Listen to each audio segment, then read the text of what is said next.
Global Punjab TV देख रहे हो ਤੁਸੀਂ मैं हाँ अनुजा शर्मा। किसानों के वालों एक बार फिर तो किया गया है कि हुण 13 तरीक नूं 13 फरवरी नूं दिल्ली वाल मुड़ तो कूच की जाएगी और किसान जथेबंदियां इकट्ठियां होकर दिल्ली तक जाएंगी और कहा जा रहा है कि जंतर मंतर जाके धरना लगाया जाएगा और केंद्र सरकार तो अपनियां जिहड़ियां मंगां ने वो मनवाईयां जाणगी। इत्थे पंजाब दीयां जथेबंदियां भी अज मौजूद है, हरियाणे दी किसान जथेबंदियां भी मौजूद है और इस वक्त साडे नाल किसान लीडर हरियाणे दी जथेबंदियां तो जिहड़े ने अभिमन्यु कुमार साडे नाल मौजूद ने, उन्हां नाल गलबात करदे हां। अभिमन्यु जी, किन्नी क लोड़ तुहानूं लगदी है हुण मुड़ तो दिल्ली जाण दी हो गई, क्योंकि पिछली वारी कहा जा रहा सी असीं बहुत वड्डी जिੱਤ हासिल करके आए हैं, लेकिन जेकर वो जिੱਤ सी ते अज दोबारा क्यों जाना पै रहा है?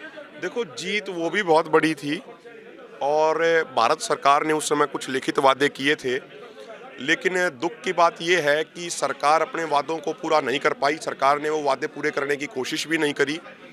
जैसे एमएसपी पे गारंटी कानून बनाने की बात थी, लखीमपुर खीरी के शहीद और घायल किसानों को न्याय देने की बात थी, बिजली बिल वाला मुद्दा था और हमारी तमाम मांगें थी। पिछले 2 साल में हमने बड़े धैर्यपूर्ण तरीके से सब्र किया। हमने एक एक दिन के प्रोग्राम किए, 2-2 3-3 दिन के सांकेतिक प्रोग्राम किए, हमने मेमोरेंडम दिए, हमने ज्ञापन दिए, लेकिन सरकार के कान पे जूं तक नहीं रेंगी। तो अब किसानों की आवाज़ है कि भाई सरकार को, इस घमंडी सरकार को झुकाने के लिए, इनके वादों को दोबारा याद दिलाने के लिए हमें दिल्ली चलना है। तो 13 फरवरी को देश भर के लाखों किसान दिल्ली जा रहे हैं। आपने पंजाब में आपने कवर किया, पंजाब में कितनी बड़ी बड़ी रैलियां हुई हैं। हरियाणा में पिछले 5 दिनों की ही बात कर लें तो अम्बाड़ा, करनाल, कैथल, कुरुक्षेत्र, हिसार, सोनीपत, पानीपत, फतेहाबाद में बहुत बड़े बड़े ट्रैक्टर मार्च और रैलियां हुई हैं। 2 फरवरी को आपके फतेहाबाद में 4000 ट्रैक्टरों का मार्च हुआ बीकेयू खेती बचाओ के नेतृत्व में। उसके बाद 3 फरवरी को हिसार के नारनौंद में 1000 किसानों की बड़ी रैली हुई। उसके अलावा 1 तारीख से ही अम्बाड़ा में, कुरुक्षेत्र में, इस साइड पे जो यहाँ के हमारे संगठन है वो मजबूती से तैयारी कर रहे हैं। सोनीपत, पानीपत के एरिया में गोहाना में बड़ी पंचायत हुई। और हरियाणा पंजाब के अलावा आपके उत्तर प्रदेश में, कर्नाटका में, केरला में किसान बड़े लेवल पे तैयारी कर रहे हैं। और देश का किसान अपनी जान हथेली पे रख के अपनी कुर्बानी देने के लिए तैयार होके 13 फरवरी को दिल्ली कूच करेगा।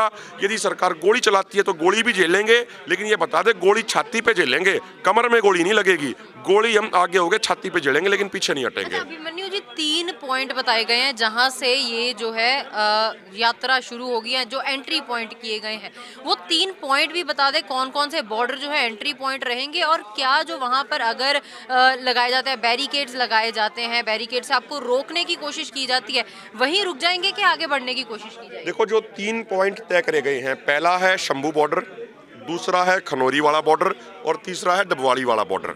तो इन तीनों बॉर्डरों से पंजाब के बड़े बड़े जत्थे एंटर करेंगे। हरियाणा के किसान वहाँ उनका साथ देने के लिए मौजूद रहेंगे। जहाँ तक बात आई बैरिकेड की, देखिए, जो दिल्ली जो राजधानी है वो अकेले राजनेताओं की नहीं है, वो दिल्ली राजधानी अकेले कॉरपोरेट घरानों की नहीं है, वो दिल्ली राजधानी हमारी भी है, देश के मजदूर किसानों की भी वो राजधानी है।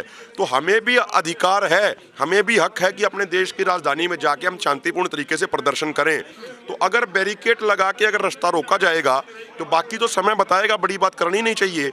लेकिन जिस तरीके का किसानों में जोश है, जिस तरीके का किसानों में उत्साह है, तो मुझे नहीं लगता कि कोई भी बैरिकेड या कोई भी सरकार की तोप किसानों को रोक पाएगी। हम मजबूती के साथ दिल्ली जाएंगे।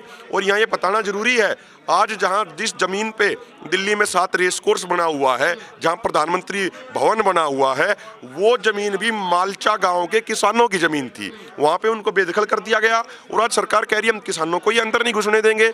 पिछले 1 महीने पहले से 13 फरवरी दिल्ली कूच का ऐलान हो चुका है, लेकिन सरकार ने, अगर सरकार गंभीर होती किसानी मुद्दे को लेके, तो सरकार निश्चित तौर पे कम से कम ये तो पूछती मीटिंग करके, हाँ भाई बताओ क्या मांग है, कितनी हम कर सकते हैं, कितनी नहीं कर सकते हैं।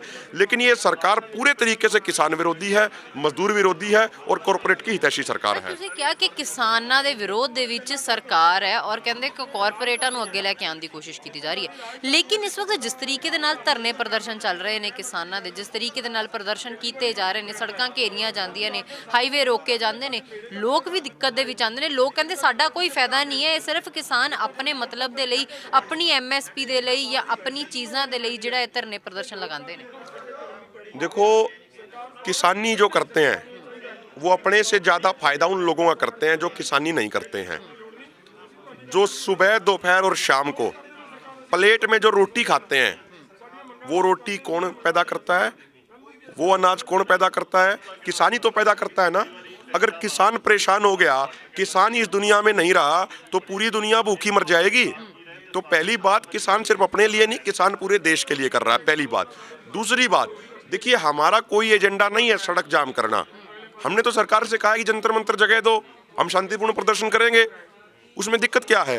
लेकिन यदि सरकार हमें जगह ही नहीं देगी, सरकार कीले लगा देगी, सरकार बैरिकेड लगा देगी, तो हमारी भी तो मजबूरी हो जाएगी ना। फिर हमें भी जहाँ सरकार रोकेगी वहाँ सड़क पे बैठना पड़ेगा। तीसरी बात, भाई कहते हैं कि ठीक है, मैं मानता हूँ सड़कें रुकती हैं तो आम लोगों को परेशानी होती है, उसको लेके हमें दुख भी है, उसको लेके हमें खेद भी है, लेकिन वो हमारी मजबूरी है।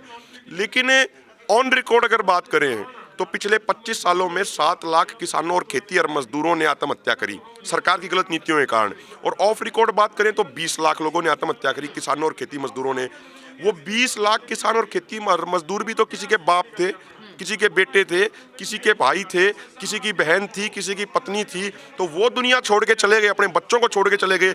वो दुख किसी को नहीं दिखता क्या? वो दुख भी तो हमारा ही दुख है ना, वो दुख भी तो समाज का ही दुख है। तो उनके अधिकारों के लड़ने के लिए, अपनी जमीन को बचाने के लिए 13 फरवरी को दिल्ली जाएंगे। अभिमन्यु जी, एक गल होती है, जैसे पंजाब की बात होती है जब, तो ये कह दिया जाता है कि केंद्र में सरकार भाजपा की है और पंजाब में हमेशा सरकार डिफरेंट रही है, इसलिए अनबन चलती रहती है, इसलिए पंजाब को भुगतान करना पड़ता है। लेकिन जो केंद्र की सरकार है और हरियाणा की सरकार है वो सेम है। पंजाब में और हरियाणा में ये चीज़ें किस तरीके से आप देखते हो कि जब केंद्र सरकार और हरियाणा की सरकार एक है तो कितना का किसानों को फ़ायदा हो रहा है या किसी भी वर्ग को फ़ायदा हो रहा है? देखो, किसानों को अगर फायदे की बात बताएं तो एक काम तो खट्टर सरकार ने हरियाणा में किया है, वो मानना पड़ेगा।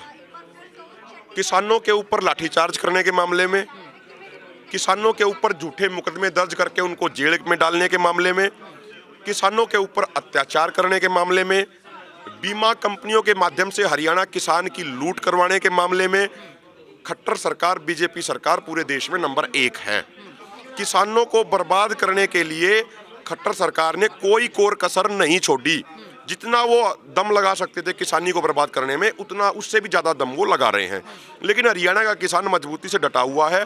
आपने पिछले आंदोलन में भी देखा, हरियाणा में 48,000 किसानों पे मुकदमे थे।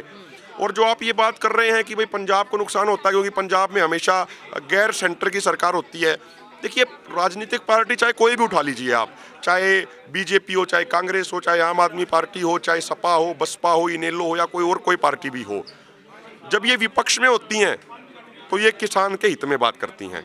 जब ये सत्ता में आ जाती हैं तो ये पूरा 180 डिग्री का टर्न लेके किसान के विरोध में और कॉरपोरेट के पक्ष में बात करने लग जाती हैं। उदाहरण के तौर पे 2014 से पहले प्रधानमंत्री नरेंद्र मोदी जी क्या कहते थे मंचों पे चढ़ चढ़ के कि हमारी सरकार आई तो पहली कलम से स्वामीनाथन आयोग की रिपोर्ट लागू करेंगे, पहली कलम से कर्ज मुक्ति करेंगे। 2014 से 2024 आ गया, कितने किसानों के लिए स्वामीनाथन आयोग की रिपोर्ट लागू करी? कितने किसानों की कर्ज माफी करी? कुछ नहीं किया। तो अब ये जो पराली वाला मामला था, आप इस पे देख लीजिए, अरविंद केजरीवाल वहां से चिल्लाते हैं दिल्ली से कि किसानों ने प्रदूषण कर दिया। अरे दिल्ली में आज भी चले जाओ, इतना ज्यादा प्रदूषण है, इतना ज्यादा AQI है, तो अब भी क्या किसान प्रदूषण कर रहे हैं?